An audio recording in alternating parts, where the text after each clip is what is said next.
Okay, back. I put the back one, inside one in. It only goes in one way. Can't force it. And this is the front one, so I just got the bottom clip in and just push it in. That's simple. Just make sure they're snug. Good.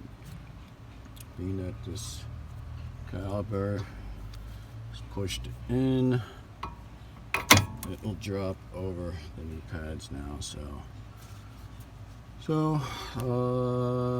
just tighten your little brake line here back up, and then put those 14mm bolts.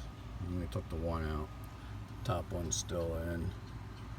So I'm just gonna put that in where it belongs once I get it lined up. I need both hands, so let me get this lined up.